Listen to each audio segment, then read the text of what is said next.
আমরা একদল খুনিকে তাড়িয়েছি, তাড়ানোর 9 মাস হয় নাই আরেক দল খুনি বাংলাদেশে তৈরি হয়ে গিয়েছে।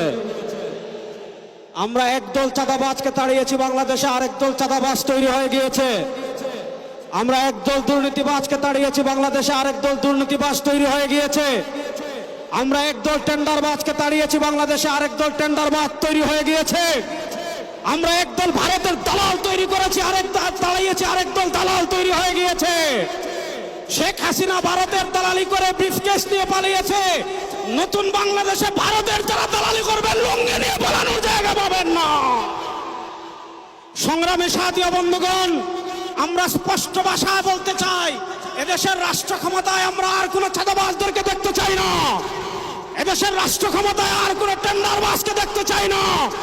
এদেশের রাষ্ট্র ক্ষমতায় আর কোন ভারতের দালালকে দেখতে চাই না। ইসলামকে রাষ্ট্র ক্ষমতায় নেওয়ার জন্য প্রস্তুত আছেন না? ইনশাআল্লাহ।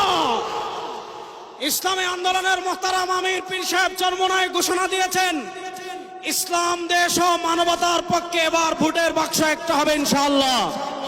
আমরা স্পষ্ট ভাষায় বলেছি, এদেশে আমরা আওয়ামী লীগকে দেখেছি, এদেশে আমরা বিএনপিকে দেখেছি, এদেশে আমরা জাতীয় পার্টিকে দেখেছি। তারা কেউ মানুষের ভাগ্যের পরিবর্তন করতে পারে নাই, মুক্তিযুদ্ধের প্রকৃত চেতনা বাস্তবায়ন করতে পারে নাই। এবার একটা চেতনা বাকি আছে, যে চেতনার নাম ইসলাম। ইসলামকে রাষ্ট্র ক্ষমতায় নিয়ে সব দুর্নীতি দুঃশাসনের অপসারণ করবো ইনশাআল্লাহ। সর্বশেষ একটা কথা বলে আমি আমার বক্তব্য শেষ করব।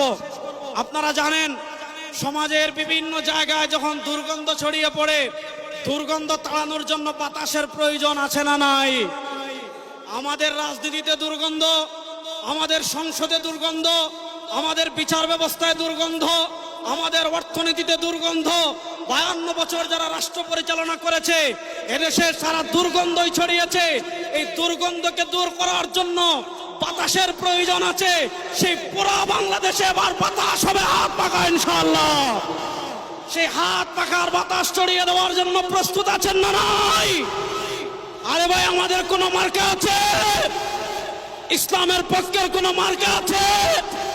মুক্তিযুদ্ধের প্রকৃত চেতনার কোন মার্কা আছে? ভারতীয় আধিপত্যবাদ মোকাবেলার কোন মার্কা আছে? ওরে কোন সে মার্কা? সবাই বলো, এবার যাবে সারা বাংলায় বিশ্ব